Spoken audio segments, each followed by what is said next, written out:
नमस्कार दोस्तों, मैं राहुल एक बार फिर से आप सभी का हार्दिक अभिनंदन करता हूं। दोस्तों, महाभारत के प्रसिद्ध पात्र गंगापुत्र भीष्म को भगवान परशुराम ने अस्त्रों शस्त्रों की विद्या दी थी। युद्ध में पारंगत भीष्म को अजेय माना जाता था। कोई भी उन्हें युद्ध की चुनौती देने से घबराता था। पर ऐसा क्या हुआ कि भगवान परशुराम और गंगापुत्र भीष्म को युद्ध करना पड़ा एक दूसरे से। आज मैं आपको इस कथा को बताऊंगा कि क्यों करना पड़ा इन दोनों को एक दूसरे से युद्ध। पर इससे पहले दोस्तों, अगर अभी तक आपने हमारा चैनल सब्सक्राइब नहीं किया है तो पहले कर लो दोस्तों, क्योंकि ये बिल्कुल निःशुल्क, बिल्कुल फ्री है। दोस्तों, आइए जानते हैं इस विचित्र कथा के बारे में। दोस्तों, एक दिन काशी राज्य के राजा ने अपनी पुत्रियों के विवाह के लिए स्वयंवर का आयोजन किया। काशी नरेश के तीनों पुत्रियां अत्यधिक सुंदर एवं गुणवान थी, जिनका नाम अंबा, अंबिका और अंबाला था। उनके स्वयंवर में बहुत दूर दूर से राजा महाराजा काशी नरेश पधारे थे। शांतनु पुत्र भीष्म ने भी उस स्वयंवर में हिस्सा लिया, क्योंकि उस समय तक भीष्म काफी वृद्ध हो चले थे, तो उन्हें देख सभी लोग हंसने लगे। वहां उपस्थित सभी लोगों ने यह सोचा कि भीष्म अपने विवाह के लिए यहाँ आए हैं, परंतु वास्तविकता में भीष्म को अपने बड़े भाई विचित्र वीर के विवाह के लिए सुंदर कन्या की तलाश थी। दोस्तों, स्वयंवर में पधारे राजाओं के व्यवहार से भीष्म पितामह को काफी आहत पहुंची तथा गुस्से में उन्होंने तीनों राजकुमारियों का हरण कर लिया। वहां आए राजा महाराजाओं ने उन्हें रोकने का प्रयास किया, परंतु अजय भीष्म के आगे कोई भी न टिक सका। सबको युद्ध में मुंह की खानी पड़ी। दोस्तों, तीनों राजकुमारियों को हरण कर भीष्म उन्हें हस्तिनापुर ले आए। उन दिनों राजपूतों द्वारा राजकुमारियों को हरण कर शादी करने की प्रथा थी। दोस्तों, जब इन तीनों राजकुमारियों के विवाह की तैयारियां हो रही थी, तो राजकुमारी अंबा इससे प्रसन्न नहीं थी। अतः भीष्म के पूछने पर उसने कहा कि वह राजा शल्य से प्यार करती है, इसलिए विचित्र वीर से विवाह नहीं कर सकती।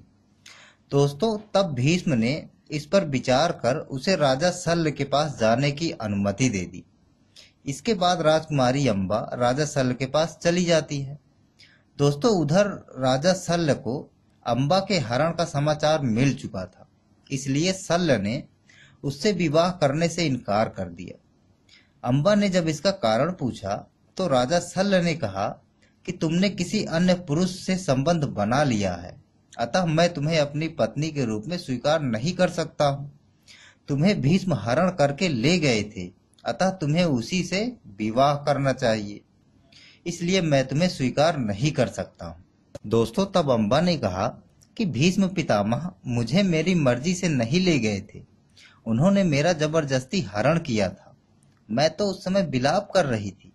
वो सभी राजाओं को हराकर मेरा हरण करके ले गए थे। इसमें मेरा कोई दोष नहीं। मैं तो निरपराध आपकी दासी हूँ। कृपया मुझे स्वीकार कीजिए। मैं आपके अलावा किसी अन्य को अपने वर के रूप में देखना तक क्या सोच भी नहीं सकती। दोस्तों, अंबा के बहुत विलाप करने पर भी राजा शल्य नहीं माने तथा उन्होंने अंबा को अपनी पत्नी के रूप में स्वीकार करने से मना कर दिया।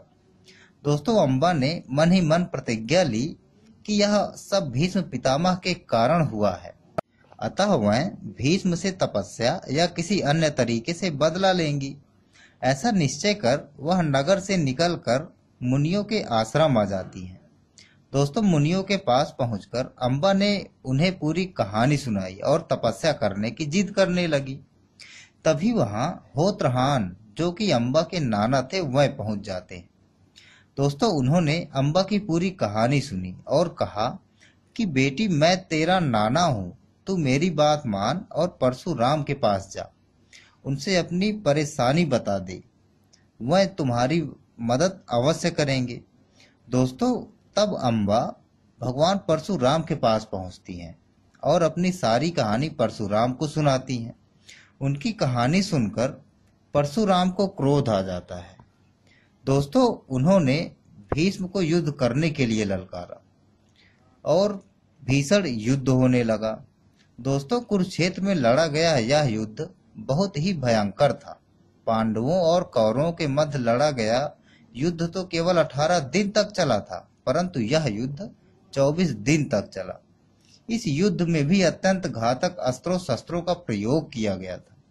जब इस युद्ध का कोई परिणाम नहीं निकलता, तब पितरों की बात मानकर भगवान परशुराम ने अपने अस्त्र रख दिए। इस प्रकार इस युद्ध में ना ही किसी की हार हुई और ना ही किसी की जीत हुई। दोस्तों, यह युद्ध बिना किसी की हार जीत सुनिश्चित किए बिना ही रोक दिया गया।